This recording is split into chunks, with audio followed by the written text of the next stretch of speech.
ল'ৰাটো বহুত দুখত পৰিছে। আমি দুখীয়া মানুহ।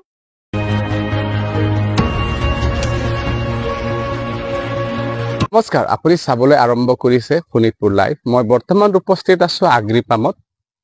আগ্ৰিপাম বুলি ক'লে টৌভঙাৰ পৰা 1 কিলোমিটাৰ ভিতৰত এখনি গাঁও, আৰু যিখন গাঁৱৰ পৰা এজন যুৱকে হাইস্কুল শিক্ষান্ত পৰীক্ষাত 5টা বিষয়ত লেটাৰ সহ গাঁওখনৰ লগতে নিজৰ আত্মীয় স্বজনৰ মাজত তেওঁ গৌৰৱ কৰি আনিছে। যেতিয়া আমি এই খবৰটো শুনিলো, তেতিয়া আমি শোণিতপুৰ লাইভে তেওঁৰ ঘৰ ক'ত থাকে তথ্য গোটাবলৈ আৰম্ভ কৰিলো, আৰু আমি তথ্য ভিত্তিত আজি আহি আমি তেওঁৰ ঘৰত উপস্থিত হলো। তেওঁক আমি শোণিতপুৰ ফালৰ পৰা সম্বৰ্ধনাও জনাইছো। লগতে অনাগত দিনত তেওঁ কি পৰিকল্পনা, কেনেধৰণে পঢ়া শুনা কৰিব, কি বিষয় লৈ কৰিব ইত্যাদি কথা আমি পাতিবলৈ চেষ্টা কৰিম। আপুনি চাই থাকক শোণিতপুৰ লাইভ। শোণিতপুৰ লাইভত স্বাগতম জনাইছো। আপোনাৰ নাম কি? হৰিশ দেৱ। মাই নেম ইজ হৰিশ দেৱ। কেইটা বিষয়ত আপুনি লেটাৰ ৰাখিছিলে? 5টাত।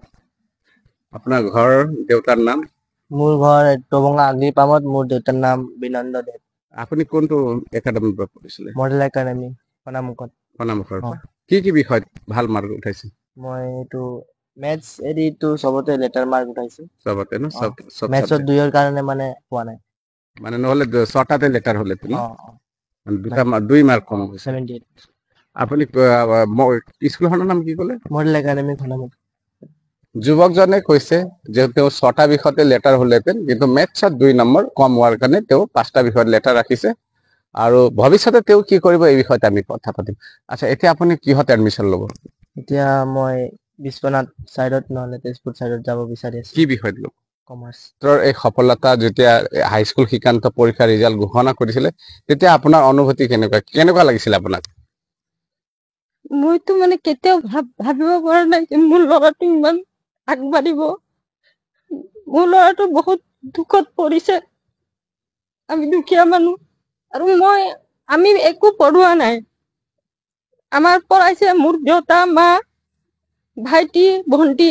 মোৰ মা সবিতা চন্দ্ৰ, আৰু দেউতা প্ৰবীৰ চন্দ্ৰ, আৰু ভাইটি কিশোৰ চন্দ্ৰ, ভন্টি ভাগ্যৱতী চন্দ্ৰ আৰু ভাগ্যশ্ৰী চন্দ্ৰ, আৰু তাৰ লগতে মোৰ মামী শীলা নন্দী আৰু মামা ধনা নন্দী। সিহঁতেও বহুত আমাক সহায় কৰিছে ল'ৰাটো পঢ়োতে।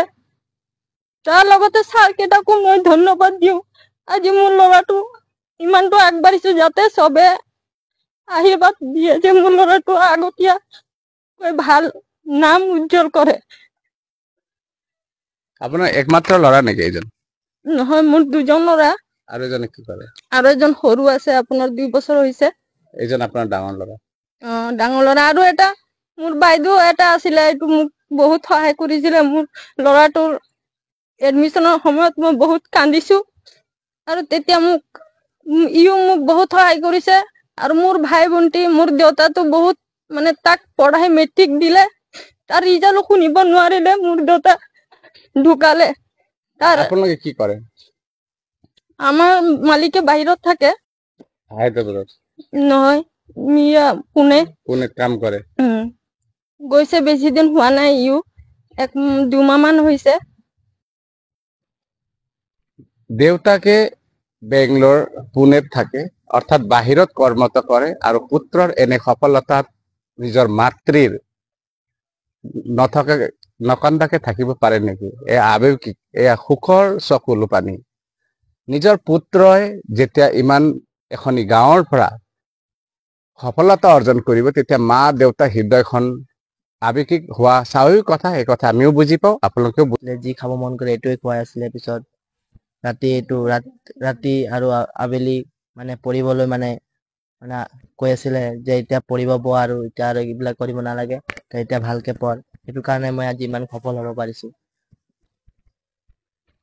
এয়া আমি মন্তব্য শুনিলো, মাতৃৰো মন্তব্য শুনিলো, আৰু তেওঁৰো শুনিলো। ইমান ধুনীয়াকে ঘৰখনো আপুনি অসম্ভৱ দেখা পাইছে চাগে, ঘৰখনৰো দেখিছে। এনে এটা ঘৰৰ পৰা তেওঁ পঢ়া শুনা কৰি হাইস্কুল শিক্ষান্ত পৰীক্ষাত ভাল এটা মাৰ্ক অঞ্চলৰ বাবে, গাঁৱৰ বাবে, সমাজৰ বাবে লৈ আনিছে। আমি তেওঁক শুভেচ্ছা জনাইছো। অনাগত দিনত তেওঁৰ এই সফলতা আৰু কৰক, হাই ছেকেণ্ডাৰীটো কৰক, বা ডাঙৰ এজন ভাল চিকিৎসক হওক, বা ভাল এজন ডাঙৰ মানুহ হওক, তাৰে কামনা কৰিছো।